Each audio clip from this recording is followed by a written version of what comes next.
Welcome to Blueprint for Life. I'm your co-host, Maylin Sambois, and we're so excited to connect today with a powerful woman. As you know, here at Blueprint, we always want to bring the best of the best and those jewels I like to call that are in the community that a lot of people sometimes don't know, but that we have the privilege of knowing, and we need all of you to know.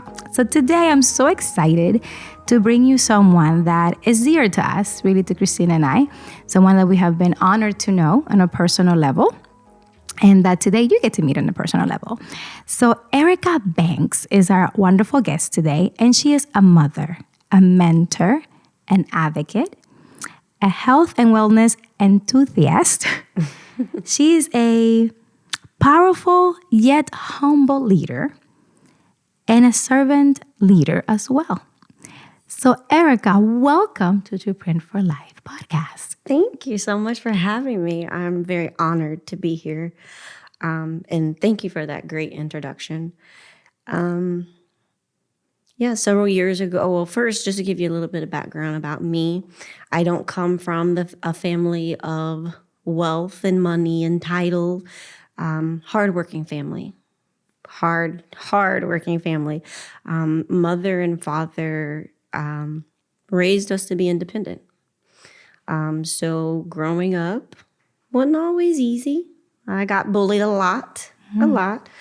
And I remember before I could even have a job, a lot of my summers were spent volunteering in daycare centers. I learned at a very, very early age that I loved working with kids, just had a passion, just came natural to me. Love it. And then just to move forward, very active in various things throughout my church, throughout my community.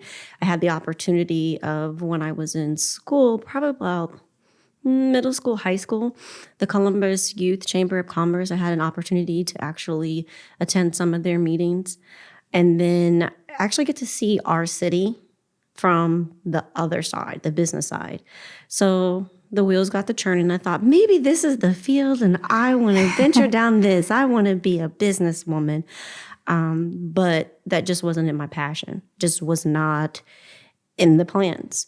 So as I got older, went through high school, went to college, I was blessed with my first child.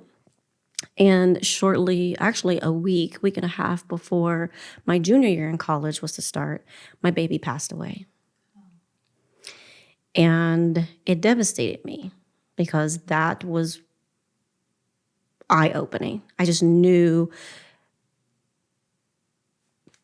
I was always raised, we are to cherish life. Life can change in a blink of an eye. Mm-hmm. But when it's your first child, your baby's only 1.5 years old. God. It's very hard. And at that point, my major was education. So at that point, I just completely stepped back. I no longer was active in my church because it was very traumatizing. It was very, very, very painful because the pregnancy didn't really have very many complications with my first pregnancy. Mm-hmm. But delivery was a little complicated, but she was very healthy. 1.5 months, she passed away from sudden infant death. Shortly thereafter, I was diagnosed with having a very serious underlying health condition. This was years ago, so this isn't like in 99. Mm-hmm. And the doctor was just like, you're not going to be able to have kids. Or if you have kids, you're going to have a high risk of miscarrying if you even are able to carry them through. Now, let's just fast forward. Here I am, a mother of 3 amazing, beautiful kids, 23, 19, and 14. Amen. So through my young adult life and even in my adult life, I've just been through a lot of things, a lot of hurt, a lot of pain, a lot of trauma. And we have people around us at the time that we feel like, oh, you're my support system. I can trust you. I can lean on you. But now in hindsight, when I look back on it, I didn't always have that. Not knowing that, opening myself up and thinking I can trust you and I can use you as my support system on my sounding board. But then it kind of bit me in the behind because people started falling by the wayside, or the advice that I was given just really wasn't the most sound or good or healthy advice. So I just went through a lot. I went through an unexpected divorce. Within 45 minutes to an hour, I just took my kids to the park. I came home and yeah. It was a surprise. Yeah. Oh, okay. When you say, I'm like, okay, we didn't expect it to happen, but you mean like this was a surprise? Surprise, surprise. Okay, like first of all, I know you, and this is the first time I hear this, guys. I'm like, huh? Yeah. Oh my God. I took my kids, like I would do when I get off from work, and it was like the kids were just riled up. And I just said, let me just take them to the park. The funny thing is, right before we were ready to leave, I started having issues with the car. Like, don't leave. And that's when I look back on it, I firmly believed that was a sign. Okay. But having that conversation, it was like, no, you should just go. So I took the kids, but then something in my spirit, it was just like something just wasn't unsettling. It wasn't like there were any hints or signs or anything. Nothing. So 45 minutes to an hour, come back home, and just me. So a lot of hurt, a lot. Well, how do you know? Because, I come back home and I don't see my partner. I'm like, well, he must be watching a movie, guys. Or maybe he stepped out to get me a gift or food or something. Like, how did you come back and you absolutely know this happened? Tell me. Can you tell that? Yeah, absolutely. Okay. There were enough things that were removed from the home to where I could tell my kids could not. Our children could not. Okay. And it was hard. It was like, what do I do now? And then was there a note? No. Was there a text? Was there a phone back time? No. Your spirit told you this person just left. Is that what you felt? It's what I felt, but there were some other things that were going on that had been a pattern for years. Okay. To where it was enough to where I knew. Did I know divorce was coming? No, it'd be months down the line when I got served with the divorce papers.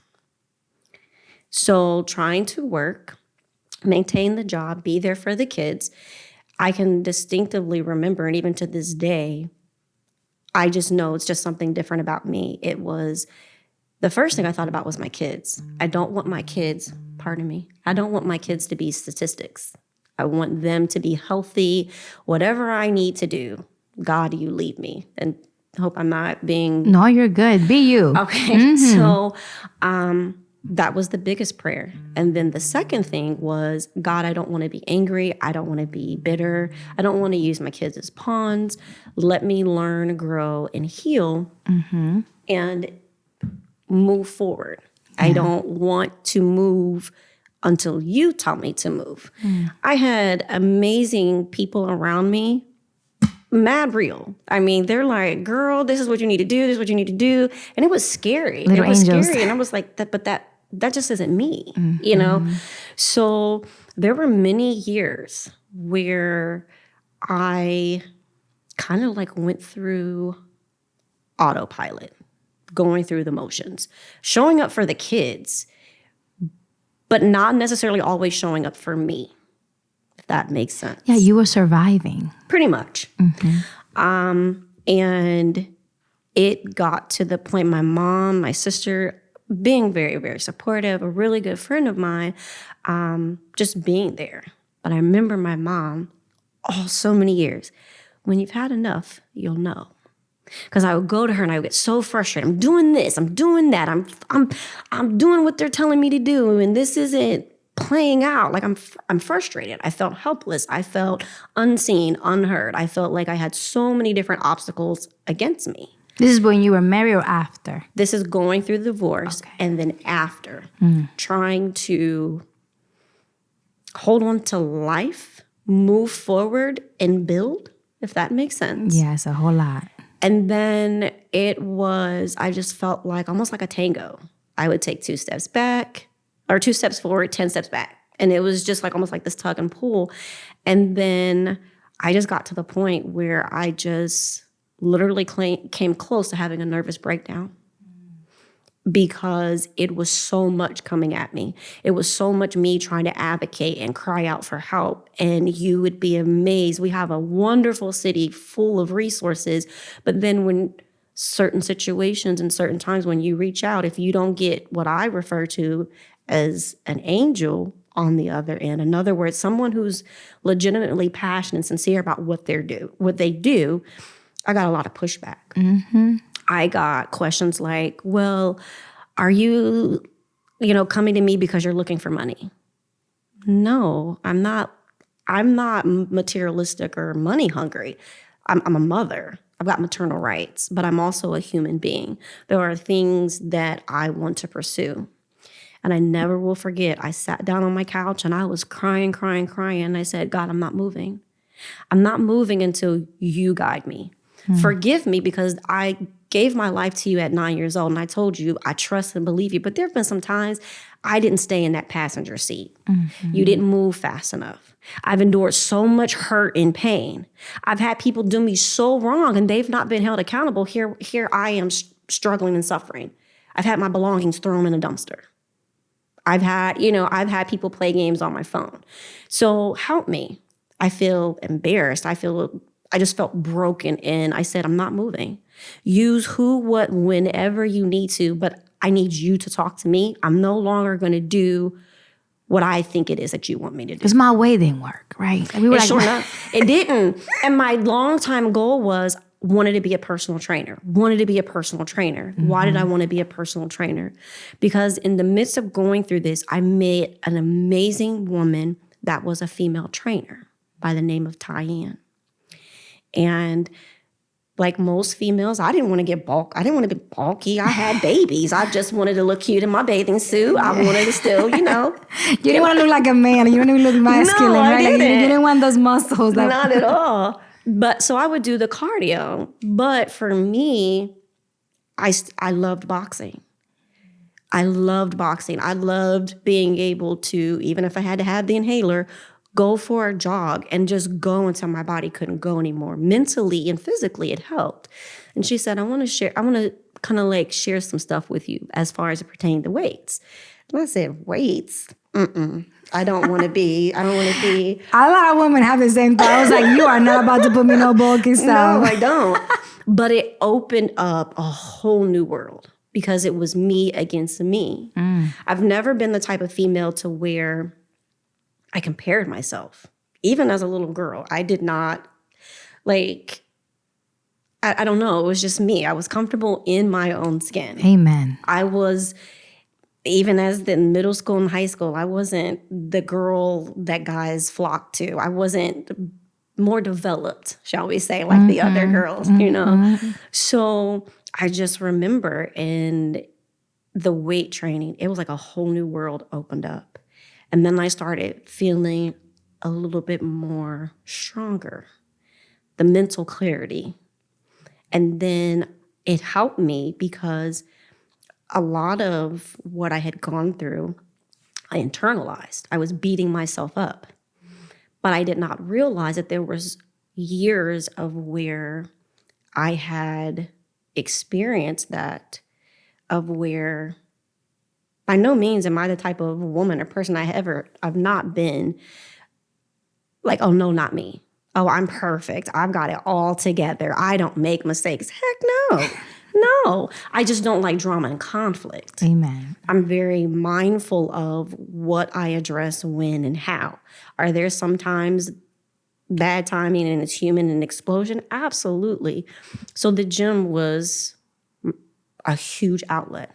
It gave me that time to where I did not have to worry about the 50 million hats and responsibilities. It was also that time that I could utilize to pray and meditate and prepare for my day. I could do that. Now that I'm older, mature, and wiser, I understand that was a form of self-care. So now that's something that I know beyond a shadow of a doubt I need. That is me. So fast forwarding back to when I was saying that I was literally crying and breaking down. And this is around the time that I met you. I reached out to our good friend, Mia. And I said, hey, I'm looking for a trainer. I said, but I don't want someone who's in it for the money. I would eventually maybe like to compete. Well, it wasn't a maybe, I want to compete. But I want somebody who's going to be able to work with me as an individual. It's okay if the trainers had pro cards, they've got pro athletes, but I don't have a pro card. I'm coming in this.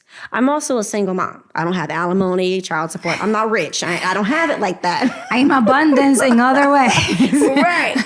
So she reached out and she told me about the Monster Girls, and I met Danny and we had a conversation. I loved her candor. I loved the transparency.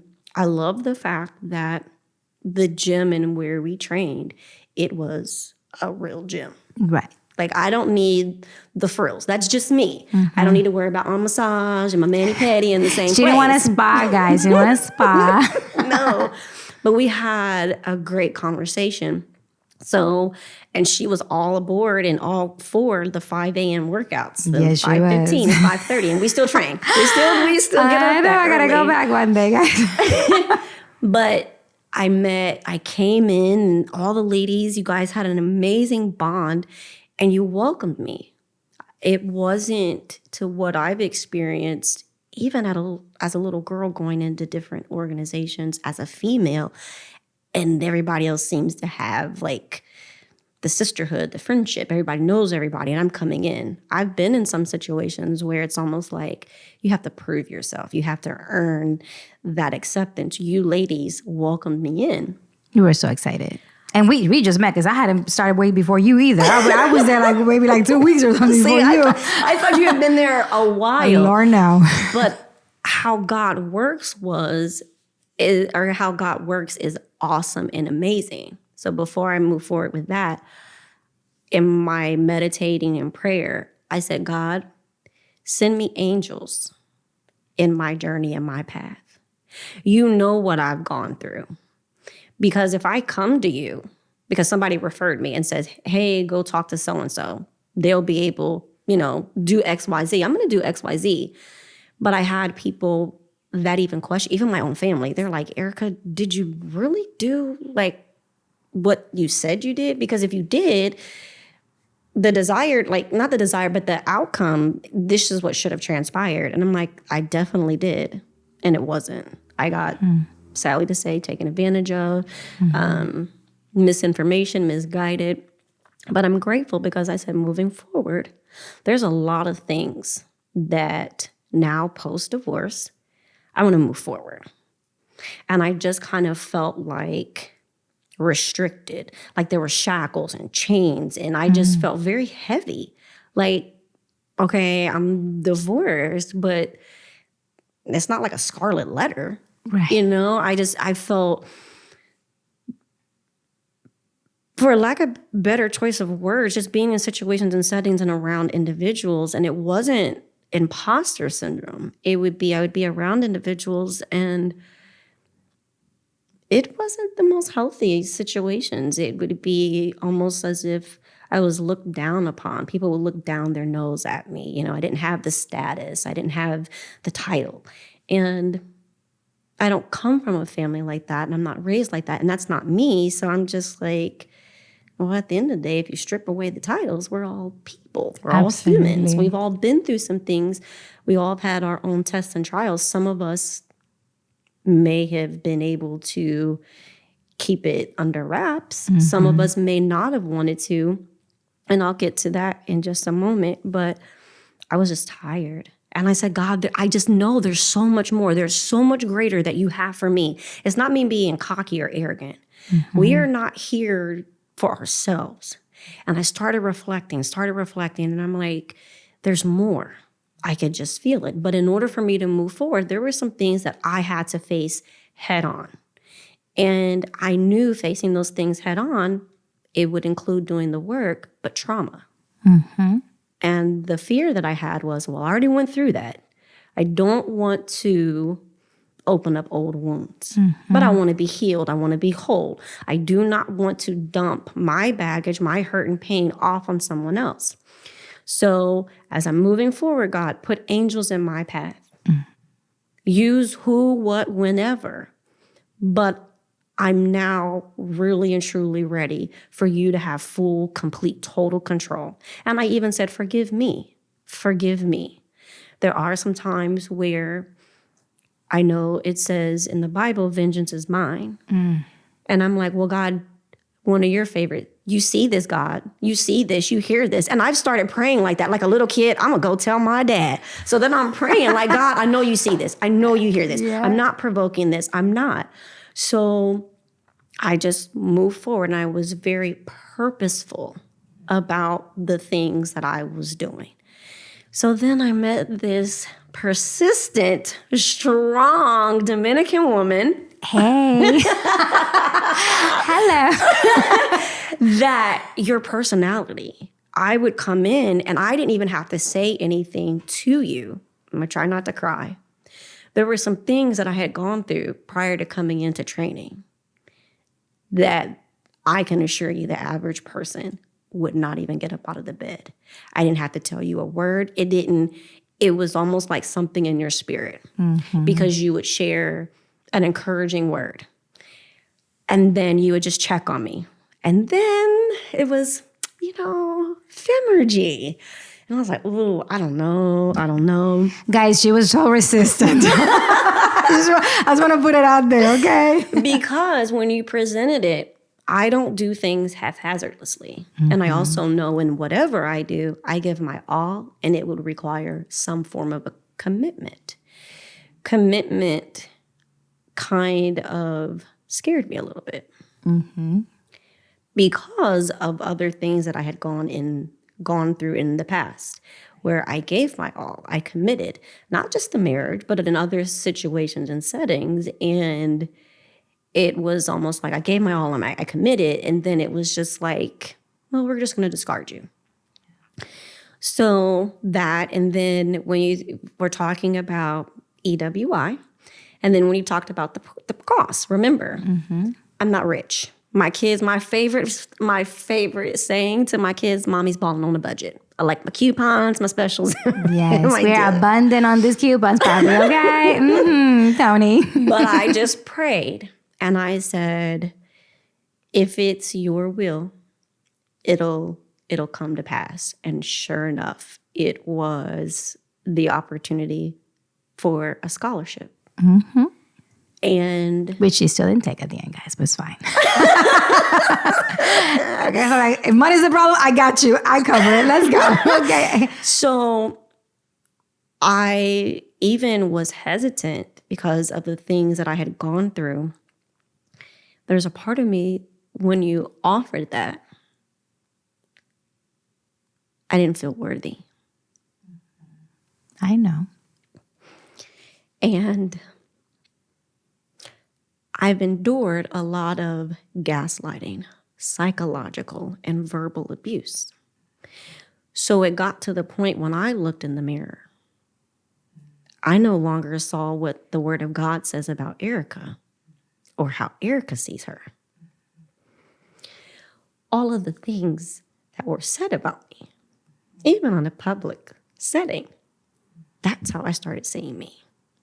And I could pick up in my dress, like the way that I dressed. And I remember writing, I said, okay, God, I trust you. First time in years, actually ever, I had to leave my kids. My daughters were all supportive. My son began acting out. And then I got a little frustrated. I'm like, what is going on? But then it dawned on me. My kids are always first. They're used to me doing and being.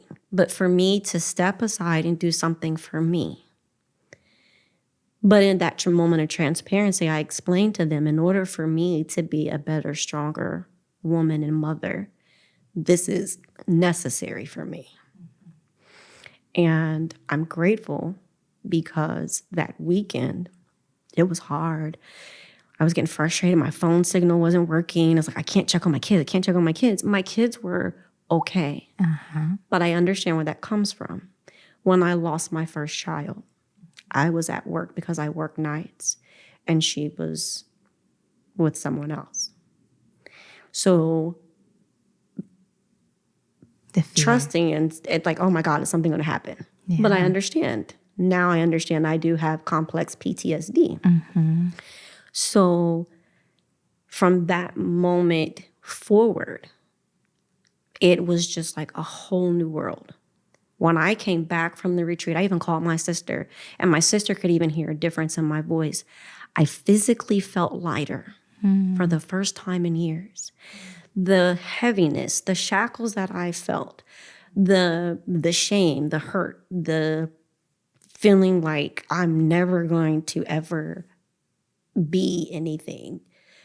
I'm never going to make my dreams a reality. That no longer was the case. I was around amazing women from you and Christina and all of the other speakers, but I was around other females of all different backgrounds and all different walks of life that came with different purposes. And it was like a rebirth, a reigniting of the passions that I had as that young teenager, the very beginning as a young mom. And then I started seeing it's possible. I started working on it's okay for me as a mother to pursue my dreams and goals. I'm the type of mom, yes, I raise and I talk to my kids, but I want to be a good example. And so how am I being that good example and telling my kids push through, persevere, look and tap into resources and have a great support system if I'm just talking and not walking it? So then it got to the point where it was, I want to help other women, other young girls. Your worth is not defined by the size of your breasts or your behind or what designer clothes you're wearing. What is your, do you have a 6-figure income? There are things that we are going to encounter in life and they're going to catch us off guard.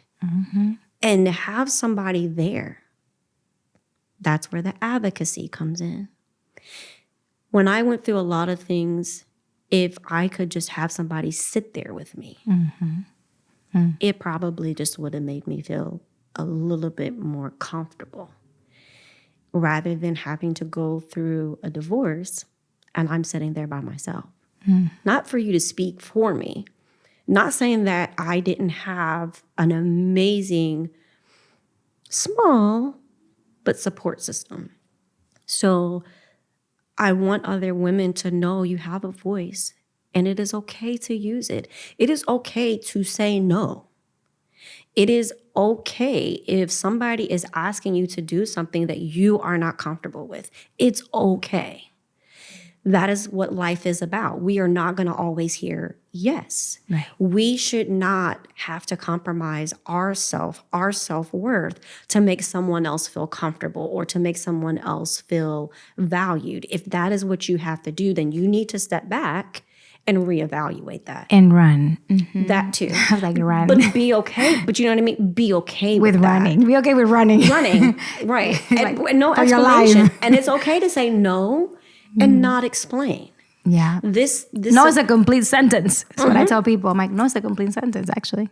And I don't know, this world is a little scary to me because when we give our no's, we have that rebuttal why. We've been conditioned to believe that we have to provide an explanation. Yeah. Right? As women, right? Because a man be like, no. And it's like, okay, end of sentence. Right. And then we have to be like, well, what happened to my kids, this life, right? Right. So that's what happens. But that is not how it really is. Right. You know what I mean? So I think we just been conditioned to have to explain something. And for me, no is a complete sentence. And I think as women, we're learning that, right? And we're figuring it out. Okay, so if no is a complete sentence, then I don't have to give an explanation unless I want to. And many times I don't want to, so I'm not going to, right? Because you have to come to a place when you're okay with saying what you have to say, and that's it, right? And I think that sometimes those that care about you will respect it. They may not have to understand it, but they respect you and they love you enough to be like, you know what? Fair. Those that don't respect you and don't love you, you can give them all the explanations after the no, and they're still not going to be okay with it. They're still going to argue about it. They're still going to be talking about you. So it's like, actually, I don't have to waste my energy on you. Right. and I choose not to. Right. Right. And that is a power for us as women, that it doesn't come when you just wake up, guys. This is something that takes years of creating many times.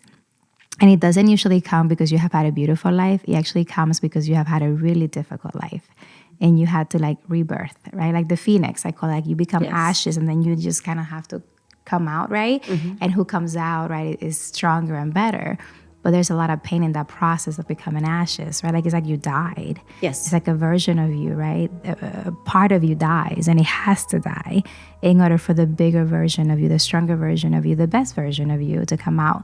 But this version of you carries the old version of you too. Like it carries those things. Without that, this is not this. True. So you kind of honor that, bless that, and move forward. Right. It stays there. Yes. Right. Yes. So what we're going to do real quick is take a quick break, right? It's because we could go on and on for a second, but I want to come back and ask you a couple of things, but I want to take a break right now. Okay. And then we're going to be right back. Sounds good. Thanks for being here. Thank you. Thank you so much for listening today. We're excited and we hope that you follow us on Instagram, True Print for Life, YouTube channel, also True Print for Life. And make sure that you share, like, watch our videos. Make sure that you follow us on all streaming platforms.